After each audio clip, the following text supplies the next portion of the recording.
To make a moving picture, you need a camera, some film, and something to take a picture of. Our camera shows the familiar streets of a nearby town. And Slowfoot, get your head out of the picture. And across the village square is a coffee house where an old sheikh often retells the beloved stories of Nasruddin Hoxha. Slowfoot, our donkey is very happy to see us again. That is happy enough. Come along, Slowfoot. The sheikh will be waiting. What's this? Oh, it's that lazy young radical, Hamid. Someday I'll blow up that place. What's wrong now, Hamid? I was just telling the waiter how rotten his coffee is. You'll never learn to get along with people, will you? It's a free country, isn't it? If they don't keep you locked up, it must be.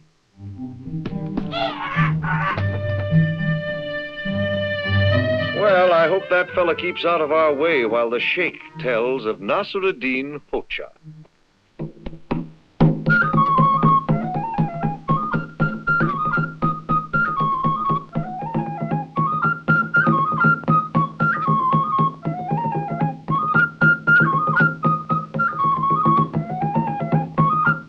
Quiet! Stop the music! It's nothing but noise. Hamid, have you no manners? Have they nothing but that strange music? It happens to be American music. Bah, no wonder it's bad. Do you condemn everything foreign, Hamid? Yes, I do. If it's strange, it doesn't make sense. But Hamid, what about our economic cooperation with other nations? Nobody helps you for nothing in this world. Hamid, haven't you been taught anything but bitterness? I've been taught not to trust Westerners. They dress differently. Their music is different. How can you trust them? I guess no one is perfect except Hamid and his friends. Foreign people with their strange ways can't be any good. You can't understand them. You're not trying to. Hamid has not yet learned that different people have their own ways of doing good, even if those ways seem strange to us. Now, let the musicians go on playing. You know, this reminds me of a story of Nasruddin Hoxha, which will show you what I mean.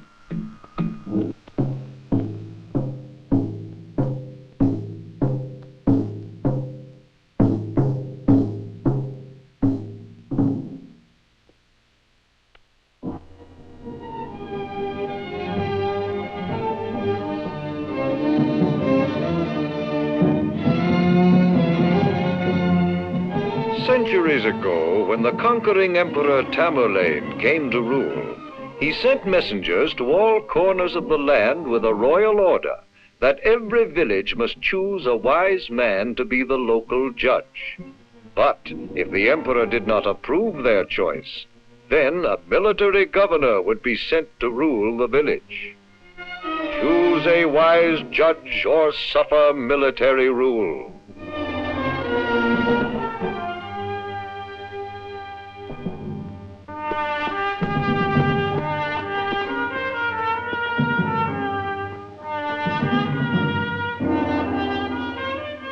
This was a problem. Where in their little village could they find a man wise enough to be a judge and fool enough to face the emperor? The only man they could think of was Nasruddin Hoxha, who did everything in his own strange but wise way. Perhaps the Hoxha would be just the man to go before the Emperor Tamerlane.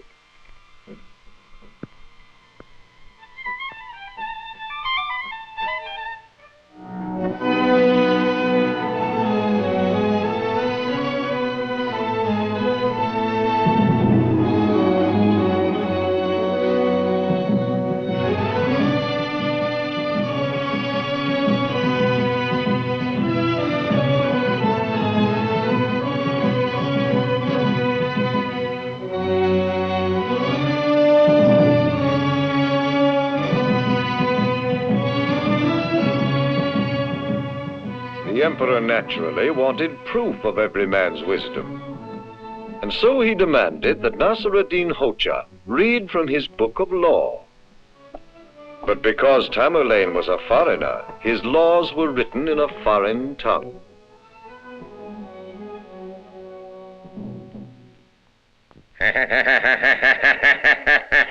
How the emperor laughed at the puzzled Hoja. You are no wiser than the others. My gentle officers will have to rule your village. At this threat, the Hoja summoned the last of his courage. Not only can I read your good laws, sire, but I can even teach my donkey to read them. Give me the book and 1 week's time, sire. That is all I ask to prove my wisdom. Now the emperor was puzzled. If you can do such a thing, I will admit you are not a fool. But 1 week is all you get.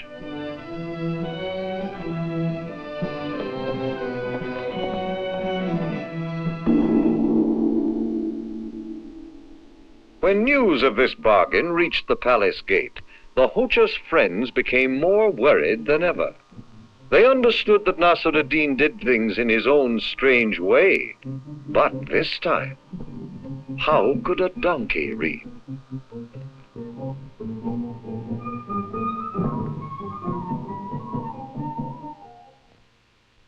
At last the week was up, and Tamerlane commanded, "Let the donkey read."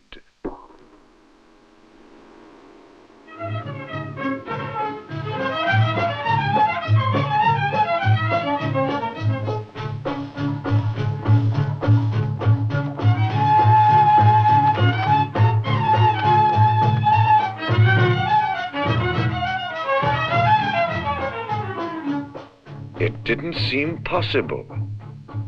Little did the emperor guess that Nasr-ad-Din had hidden grains of barley between the pages. A strange way indeed, but it did look as though the donkey was reading. And so Tamerlane had to approve Nasr-ad-Din as judge of his village, but he dismissed the Hoja with a warning. It is harder for a wise man to remain wise than for a fool to be a fool. And if I ever catch you doing a foolish act, it will be your last.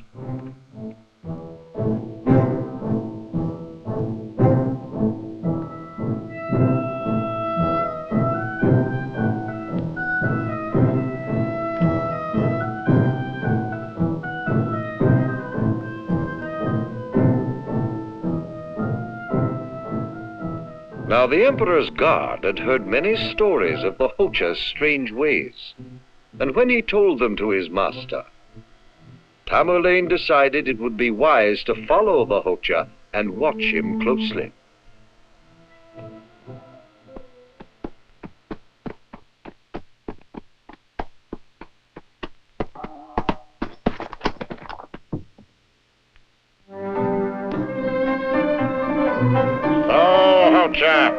You claim to be a wise man and you ride your donkey backwards? That is the way of a fool. But this time the Hoja was not afraid. Sire, if I rode my donkey forward, my back would always be to my friends. This way I can travel and talk to them at the same time. I am certain that you will understand this, since my donkey does. And with a wisdom that came from understanding, the emperor agreed that although the Hoja did things in his own way, they made very good sense indeed. And still the lesson remains for us. People have their own ways of doing things, and though the ways may seem strange to us, when we try to understand, they make good sense. Nasr-ad-Din knew this. I wonder if we do.